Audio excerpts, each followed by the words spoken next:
What is a video game you think everyone needs to play at least once in their life? Portal or Half-Life. Awesome games.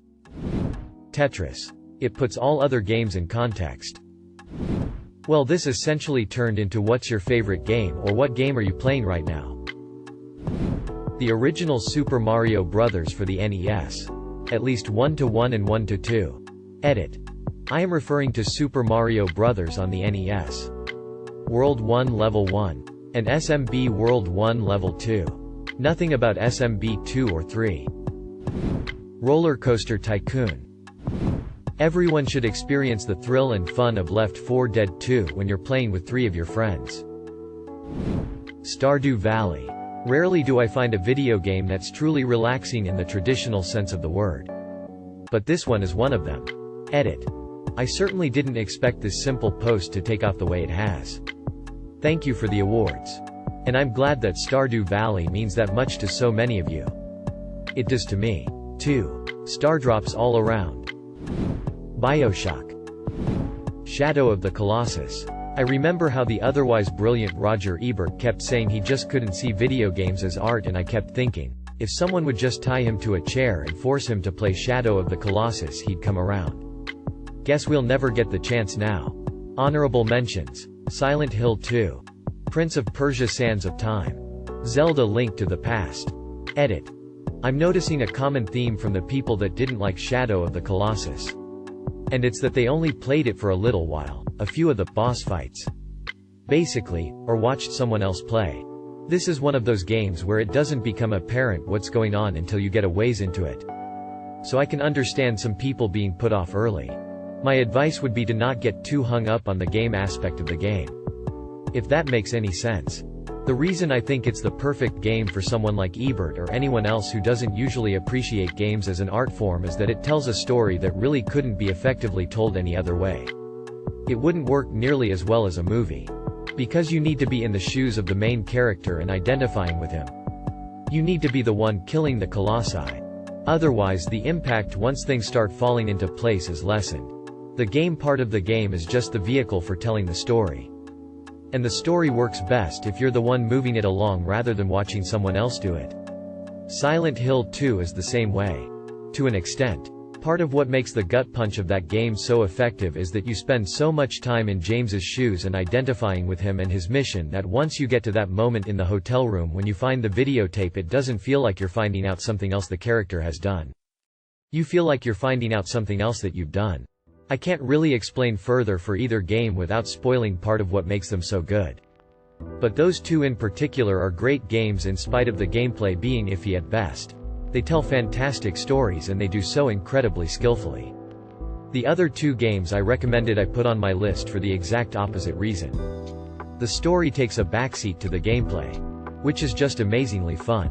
Sands of Time is just a blast. Wall running and rewinding time and making all these acrobatic moves effortlessly and without the lazy cutscene approach that games like Uncharted take. The gameplay itself is cinematic.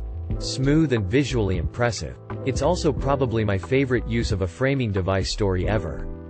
Especially how the framing device handles the player dying. The Legend of Zelda: Ocarina of Time. You've reached the part where people are just listing games they like. Scroll back up. Minecraft. Red Dead Redemption 2 because it's a gorgeous game. Saints Row 3 because it is crazy and fun. Mass Effect Trilogy. Command & Conquer Red Alert 2. Chrono Trigger. Skyrim. Journey. The Outer Wilds. Very accessible to non-gamers of all ages. Beautiful music. And a wonderful story. Fallout New Vegas. Oregon Trail.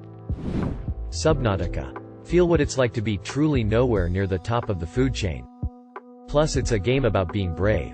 Pushing yourself. And ultimately, helping others. Easily my favorite game. Tony Hawk Pro Skater. The Last of Us. The moral implications and human interactions are novel-like. Monkey Island. The OG and still my favorite game of all time. Disco Elysium. KOTOR. Super Mario 3 on NES. Shower with your Dad Simulator 2015. Do you still shower with your dad? Halo. The Witcher 3, Wild Hunt. Pokémon. I would recommend some generations and remakes over others. But as a whole you have to give one a go. Spiritfarer. Everyone goes through some kind of loss. This game turns grief into something kind of beautiful. Even when it's hard to say goodbye. The Sims. Deus Ex, 2000. Papers, Please. Red Dead Redemption 1 and 2. As summed up by the amazing Tenacious D. It's an incredible journey through old American history. Fighting for your life and fighting for your family. Trying to live your days with honor and integrity. That's not a game. That's an adult thing. That's not a game at all. That's like fucking Shaq E. Spear. What Remains of Edith Finch. Omori. Very therapeutic and eye-opening for anyone who has ever experienced suicidal thoughts, actions, anxiety, or depression. My only advice is to not look anything up before playing. Go in completely blind for best experience. Metal Gear 3, Snake Eater. Once in a lifetime game. Best story. Not a single one. I love games. Have for more than 30 years. But I've yet to come across a single one I would deem necessary. Edit. I think gaming's great. Definitive works are yet to come. Until this past decade or so, game development has been limited to those with access to their complicated toolsets. Now anybody can tell a story through the unique medium of video games. There will be society-changing works coming. Hopefully before this old fart puts his controller down for good. Morrowind. Undertale. Oblivion. No other game does the open-world RPG quite like that. Truly a classic. Let's get us some old classics in here, hee hee. I'd say Super Mario World and The Legend of Zelda. A Link to the Past, both on the SNES. Final Fantasy VII. Stanley Parable. Portal. Portal 2. One of my favorites of all time. I'm shocked that almost no one said The Witcher 3. Dark Souls. I learned a lot about myself. Bloodborne. If you're into sci-fi RPGs, the Mass Effect trilogy is amazing. They recently released a remastered version of the whole trilogy. The third one isn't a fan favorite, but I think it's still worth playing. I played Andromeda too, but meh. Stardew Valley. Terraria. Today is its 12th B-Day smiley face. Great game all round. There's like 15 bosses, loads of items to collect, classes to try, and it's multiplayer and soon to be cross-platform. Mario RPG. Legend of the Seven Stars. It was a late-release SNES title and was a collaborative game between Nintendo and Squaresoft. It is an absolutely amazing game that didn't get the love it deserved due to the fact the N64, and Ocarina of Time Mario 64, was released like 3 months later. It was a lovable RPG that alternated between serious and goofy. Highlights include an old wise frog named Frogfucius, a fight against an insane miner named Punchinello that summons bigger and bigger bombs until she blew herself up, crashing a wedding to save Princess Peach. The antagonist of this section clearly has no idea what marriage means. He just wants a wedding party. Battling through a haunted sunk shipwreck. Getting ambushed by the appropriately colored Axum Rangers. They all carry axes. A creepy village with obviously mind-controlled citizens that hides a secret horror. Watching Bowser lead an army that slowly dwindles over time until it's just him. He eventually joins your team.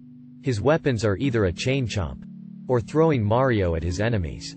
It also spawned Geno, if you're familiar with that name. It's one of the new characters that people were begging to add to Smash Bros. Any Doom game. Thank you for watching.